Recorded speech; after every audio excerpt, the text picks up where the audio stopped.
POTV Go app එක දැන්ම දාගන්න. POTV Go SLT POTV TV බලන හොඳම විදිහ.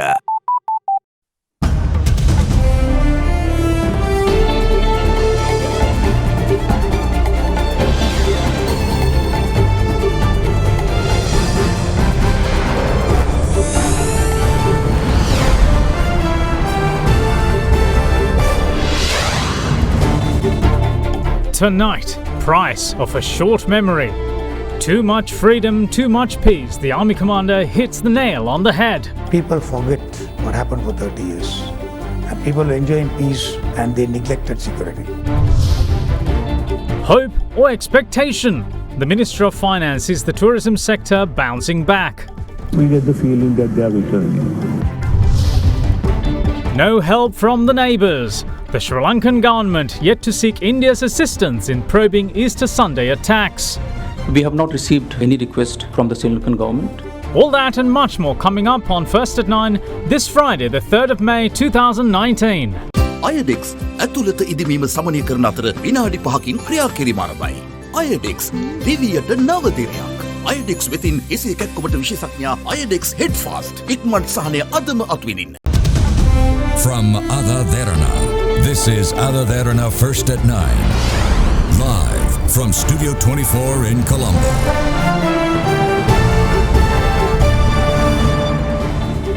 Good evening and welcome to First at 9. I'm Dhamike Kanayake. Let's start with the latest on the Easter Sunday bombings investigations as security forces continue to discover explosives and weapons in their relentless island-wide operations. Arrests were made today as well, while further investigations conducted at a private metal factory led to the discovery of 409 live artillery shells. According to police, 2 employees of the factory were arrested. 993 artillery shells were discovered at a private factory manufacturing metal rods at Ekala in Jayala yesterday. The discovery was made upon a tip-off received by officers of the Crimes Unit at the Negombo Division. The police found 409 live artillery shells as well as 584 empty shells. The Colombo Magistrates Court meanwhile permitted the police to detain and interrogate 2 recently arrested activists of the National Tawhid Jamaat for 90 days.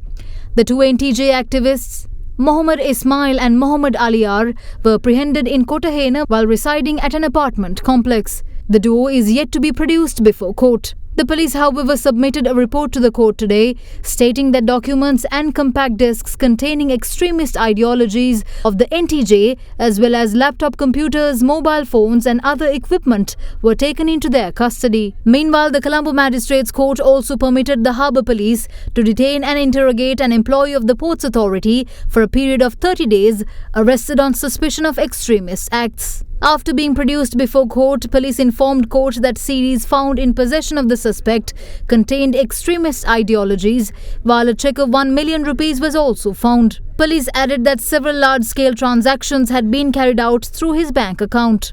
A search operation in the area of Mahabadegama in Matara led to the arrest of 3 individuals. A sword, 30 compact discs which were destroyed, 2 bank books of 2 accounts amounting to approximately 2 million rupees and a mobile phone were found in the possession of the suspect. Meanwhile, a group of 400 security personnel launched a special search operation at the Jaffna University today. The operation led to the arrest of 2 students who had photographs of LTTE leader Velupillai Prabhakaran and the strategist of the same terrorist organisation, Anton Balasingham. Meanwhile, 2 walkie-talkies and several suits similar to the army uniforms were found at the Senaka Bibile hostel of the University of Peradeniya. 3 individuals were arrested during a search operation conducted at the locality near the Balapitiya Mosque, which led to the discovery of a sword and parts of robes worn by Buddhist clergy as well as arms bowls. 3 more suspects meanwhile were arrested in Derana today during search operations conducted at several places of business and suspicious places, during which a stock of clothes similar to army uniforms were seized. Swords, knives and other sharp tools were recovered during a search operation by the army and the police in Kurunegala today. They also discovered clothes similar to army uniforms, while posters containing extremist quotes were also found. Police also raided a location in Kakirav of Anuradhapura, where extremists of the National Tawhid Jamaat are believed to have delivered doctrines. The police seized few swords and arrested 2 individuals. Following a tip-off, a special unit of the Monaragala police raided a house during which they arrested a suspect along with 45 water gel sticks, 70 detonators and 19 ammunition used for 12 bore firearms. Following a tip-off, the security forces also raided a location in Niravita, Anuradhapura, where extremists were suspected to have delivered doctrines. A 27-year-old man was apprehended during the raid along with 50 CDs containing extremist lectures and a laptop computer. Another search operation conducted in the same area led to the arrest of another person with 570,000 rupees. The arrestee has failed to provide adequate information on how the money was earned. Meanwhile, parts of a firearm, 6 ammunition used for 12 bore firearms and 8 empty bullets were recovered, having been buried. Meanwhile, a 62-year-old man named Hanifa Mohammed Sharifa was arrested along with a stock of robes used by Buddhist clergy during a search operation conducted in a house in Valimada, Dambawin.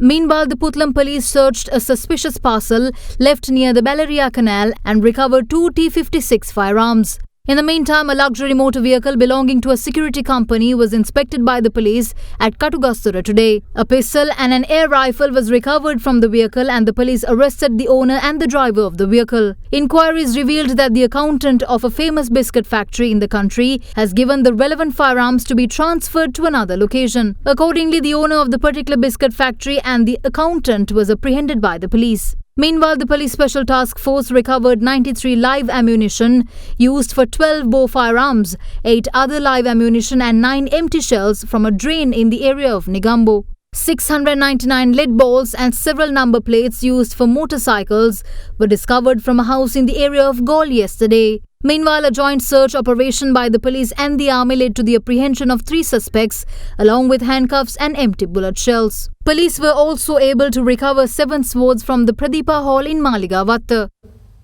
Now, staying with the subject, an individual suspected to be in charge of the finances of the National Tawhid Jamaat was taken into custody by police in Gampula during a search operation last night. The suspect, Abdul Shakhtar Mohammed, was identified as a 40-year-old resident of Hemmatagama in Maunela. An individual suspected to have been in charge of the finances of the National Tawhid Jamaat organization was taken into custody by Gampala police during a search operation last night.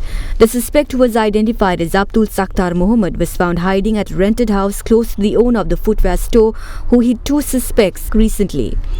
During the search operation, the suspect was found in possession of 2 national identity cards and 2 photographs where he was seen dressed in camouflage clothing. According to police, a ledger which recorded over 10 million rupees worth of transactions, 200 receipts acknowledging payment to the organization and 24 bank receipts were discovered at the residence. The police also confiscated several electronic equipment, including a laptop with visuals of the Easter Sunday attacks and a mobile phone. The suspect was produced before the Gampala Magistrates Court today, where he was later placed under remand custody. Army Commander Lieutenant General Mahesh Sannanaka believes Sri Lanka was too quick to reconcile with the horrors of the 30-year-long conflict, making the country vulnerable to the Easter Sunday terror attacks. Speaking in an exclusive interview with the BBC, the Army Commander made it abundantly clear that those accountable for the country's national security, including the political hierarchy, must bear the responsibility of the tragic events. And do you know what activities they were doing in Kashmir and in Kerala? Not exactly, but definitely it has been some part of some sort of a training to make some more links towards the other organizations outside the country. From what you've learned so far, does it seem that this was a series of attacks that were plotted and planned locally within Sri Lanka, or by figures who are still with the Islamic State group in Syria, who were centrally trying to coordinate this group? By looking at the pattern of operation and the places that the leadership has traveled, so there has to be some outside involvement of some leadership or instructions. We had some information and intelligence sharing situations, and military intelligence went on a different direction and the others went different, and there was a gap that everybody could see today. So who's to blame for this failure to share intelligence, do you think? This is not a blame game as such, but that the chief of the army is, I believe that everybody who is responsible for intelligence gathering and preparation of these plans and who are responsible for the national security are to be blamed, including the political hierarchies as well. Why do you think Sri Lanka was targeted? I could give an answer like this: too much of freedom, too much of peace for last 10 years. People forget what happened for 30 years. And people are enjoying peace and they neglected security. And now, going forward, can you confidently say to people around the world that Sri Lanka is a safe place for international tourists? Sri Lanka is a country which fought for 26 years. The cases we faced at that time was more difficult and more terror than what we are facing today. We are deployed on the ground to give confidence to the public and ensure there is no violence or escalation of communal riots in this country. Have trust on the armed forces and the police of this country to bring normalcy as soon as possible. Meanwhile, addressing a media briefing at the Ministry of Defence, Police Media spokesperson SP Ruwan Gunasekara requested the public to refrain from parking vehicles near schools owing to security concerns.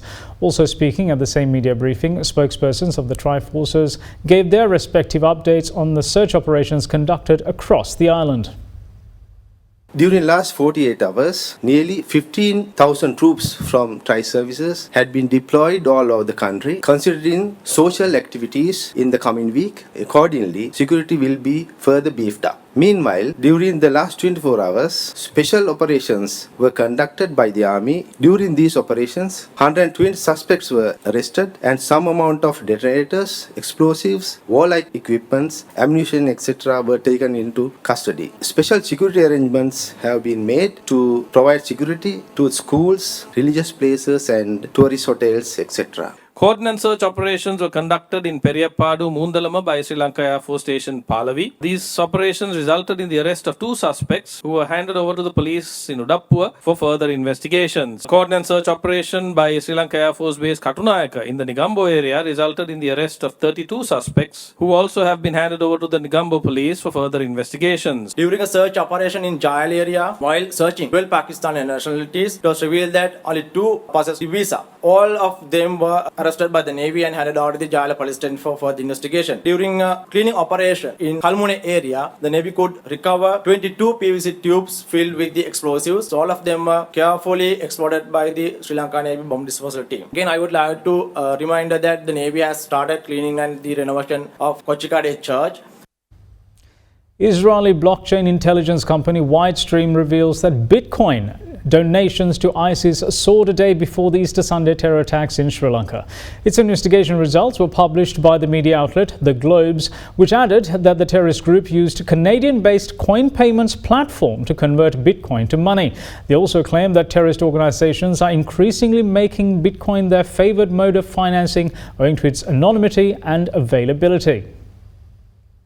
In a world where conventional methods of terrorist financing is continually cracked down upon, ISIS may be turning to virtual currency to fund their atrocious schemes. Results of an investigation conducted by Israeli blockchain intelligence startup Widestream reveal that on the day prior to the Easter Sunday bombings in Sri Lanka, there were exceptionally large transfers in the Bitcoin wallets that ISIS uses to raise contributions. The findings were published by Israeli media outlet Globes. Widestream has seen a sharp rise of hundreds of percent in the Bitcoin balance held by Coin Payments, a company through which donations to ISIS are changed into Bitcoin from regular currency. According to Widestream, Coin Payments is a commercial company registered in the Cayman Islands and operating out of Canada. The article goes on to say that on the 20th of April, the day before the Easter Sunday attacks, the balance in the main wallet of Coin Payments rose from just $500,000 to $4.5 million. The wallet's balance, however, dropped back to $500,000 following the attack, the same as the average daily monthly balance during the previous 9 months. Widestream said, quote, "In the past 2 years, ISIS has been running a mass funding campaign to raise donations in Bitcoin. The aim of the campaign is to contribute to the organization's technological division, which deals with the media, advertising, and computer infrastructure sectors. The main efforts are carried out through a dedicated website. The domain address is frequently changed to prevent tracking by authorities around the world." Unquote. The report says that Bitcoin's anonymity, availability, and the ease with which unsupervised international money transfers can be achieved have made it the favored means of financing for terrorist organizations, including ISIS. Now, the spokesperson of the Ministry of External Affairs in India says that Sri Lanka has not yet reached out for assistance in conducting investigations surrounding the Easter Sunday attacks.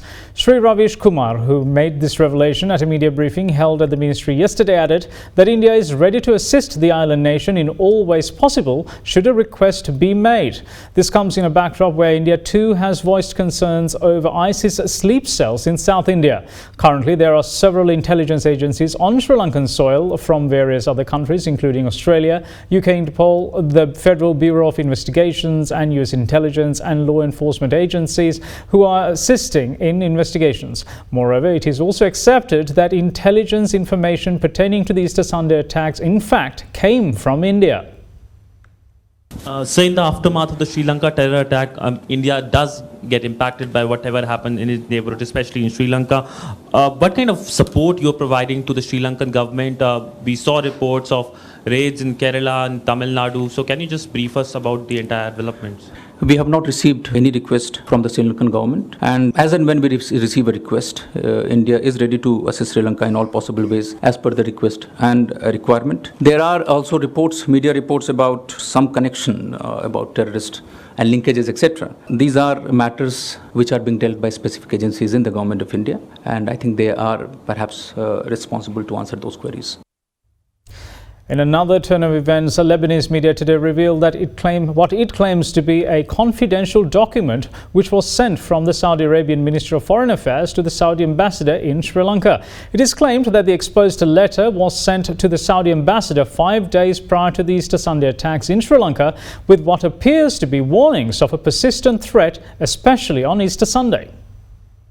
Lebanese media outlet Al Ahad News yesterday revealed a letter titled Urgent Top Secret, which is alleged to have been sent by Minister of Foreign Affairs in Saudi Arabia, Ibrahim bin Abdul Aziz Al Assaf, addressed to the Saudi ambassador to Sri Lanka, Abdul Nasser Al Hareti. The news site says that the letter carries Hijri date of 11/8/1440, which is equivalent to 16th of April 2019, 5 days prior to the Easter Sunday massacre. According to Al Ahad, the letter orders the Saudi ambassador in Sri Lanka to carry out 3 measures immediately.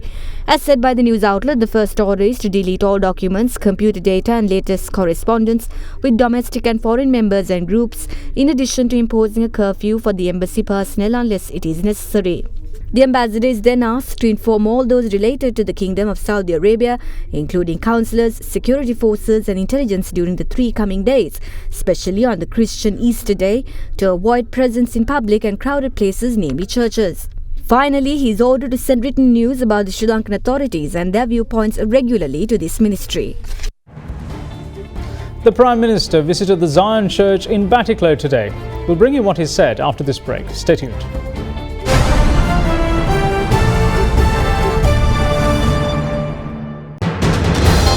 Are watching Sri Lanka's #1 news channel. This is AdaDerana 24.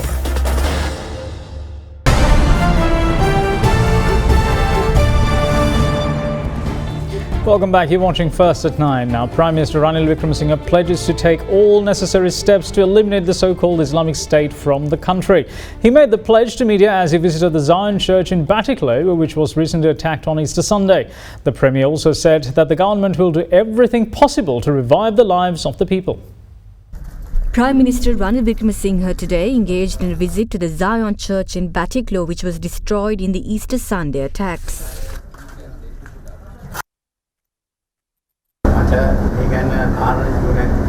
I got to know about this when I was in Colombo and gave directions to immediately tighten security in Batticaloa. We can't bring back the dead, and I express my condolences about it once more. We will rebuild this church, and we are trying to revive the lives of victims, and we are trying to move forward after this incident. Responsible groups who are connected to this incident are already arrested, and the security forces are behind several suspects. International organizations are helping us to carry out investigations. It is already revealed that there are new techniques and equipment used by the suspects. We are also focusing on finding out if this group has international links. It is also necessary to find if another group is connected to these incidents, because we are taking measures to eradicate the so-called IS. Please inform the security forces if you have more information about this. UK Minister of State for Security and Economic Crime Ben Wallace met with President Maithripala Sirisena, Prime Minister Ranil Wickremesinghe and Archbishop of Colombo His Eminence Malcolm Cardinal Ranjit today. During the meeting with the President, Wallace said that political leadership is extremely important to fight against terrorism with international links and emphasised that cooperation among intelligence services is imperative to combat the issue. The UK Minister of State for Security and Economic Crime Ben Wallace met with President Maithripala Sirisena today at the President's official residence in Colombo. During the meeting, the UK Minister said the political leadership and cooperation among the intelligence services all over the world is pivotal to fight against terrorism with international connections. He also commended the steps taken to manage the situation in the country and expressed confidence in President's ability to eliminate terrorism.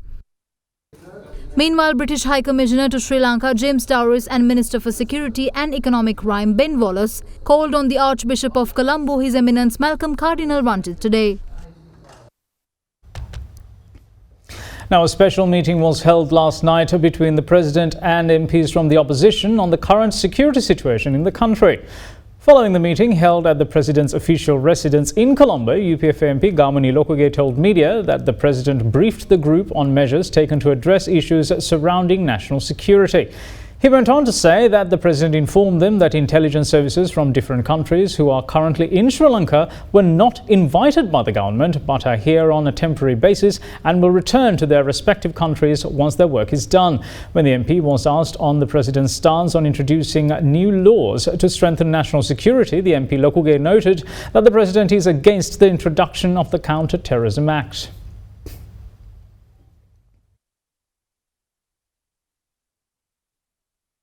In the meantime, the fundamental rights petition filed against former Defence Secretary Hemasiri Fernando and Inspector General of Police Pujit Jayasundara is set to be considered on the 21st of May.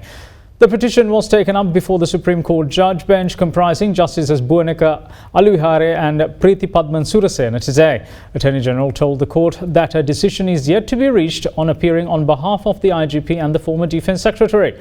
According to the AdaDerana reporter, the Supreme Court decided to take up the petition on the 21st of May in consideration of the submissions. The petition accuses the IGP and the former Defence Secretary of infringing the fundamental rights of the people by failing to prevent the Easter Sunday terrorist attacks on churches and hotels, even when intelligence services had warned in advance.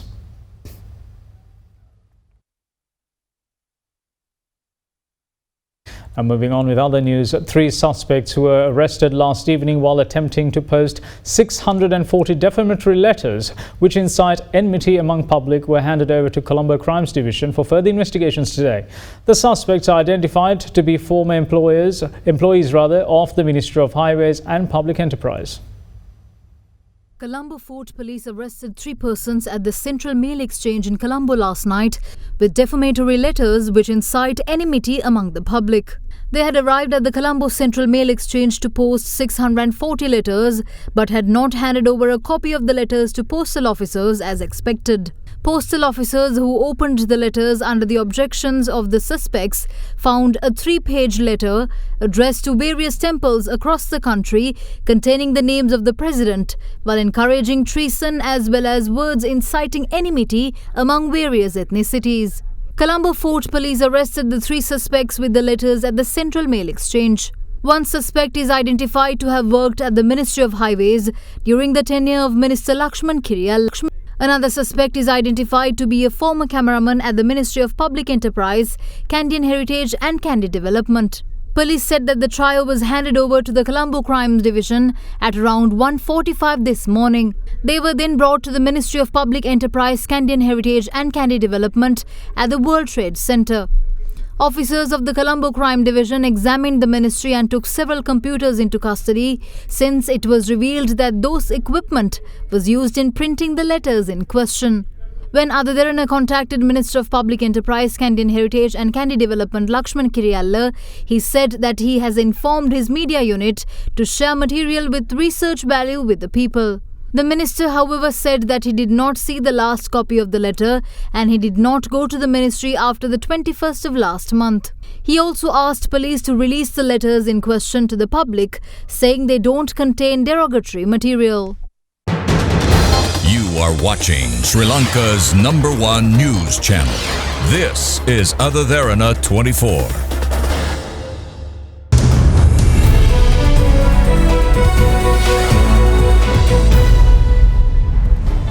Welcome back. Now, the future of the country's tourism industry looked rather foggy when the Ministry of Finance announced last week that it is set to lose $1.5 billion this year after the deadly Easter attacks. Speaking to Bloomberg at the sidelines of Asian Development Bank meetings in Fiji, Minister of Finance Mangala Samaravira, however, expressed optimism, saying that he expects the tourism sector to recover sooner than first anticipated. He went on to say that Sri Lanka is also considering a tax amnesty program for the tourism industry in a bid to help companies recover.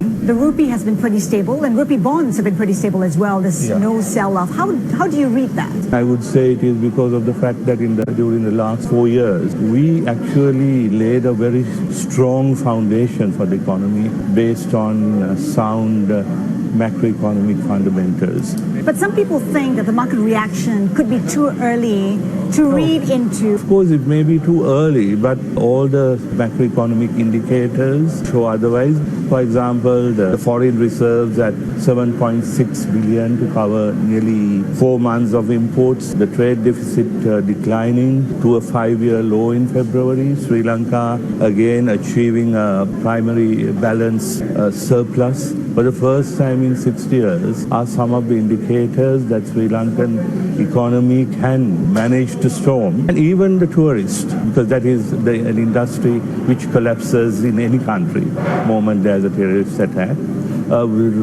went away in large numbers, but now we get the feeling that they are returning. You're intending to help the hoteliers with a package plan. Could you elaborate on that? Many of them really basically been asking duty-free waivers, etc., on bringing security equipment for hotels and other places where tourists gather. All these requests will be given serious considerations so that we could get back to normal the tourism industry as soon as possible. With the right kind of action, I would say tourism could bounce back to normalcy. Be as short as 1 year, 1.5 years. Can you give investors the assurance that the terror network has been contained? Yes, I would say that it has been contained, and now we are working hand in hand with a global network to ensure that these sort of attacks by these hideous terrorists don't happen again in our country. To give you a currency update, the Sri Lankan rupee fell for the 7th straight session today on dollar demand from banks and ended at 178 rupees and 72 cents against the US dollar. The rupee lost 1% this week but is up 3.2% this year as exporters converted dollars after investor confidence stabilized after the country repaid a $1 billion sovereign bond in mid-January. With that, let's take a look at how the Sri Lankan rupee traded against other major currencies across the globe.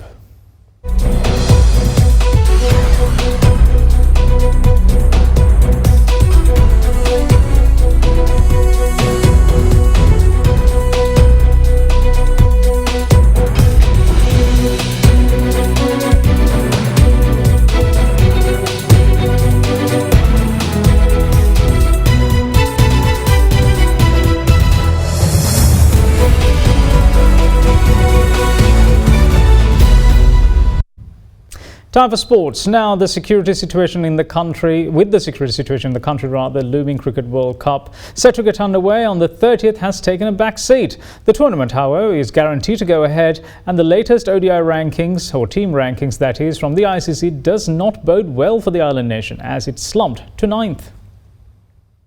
Sri Lanka's form slumped during its last 5 series as the national side lost all of them, giving rise to various questions about player selection and teamwork.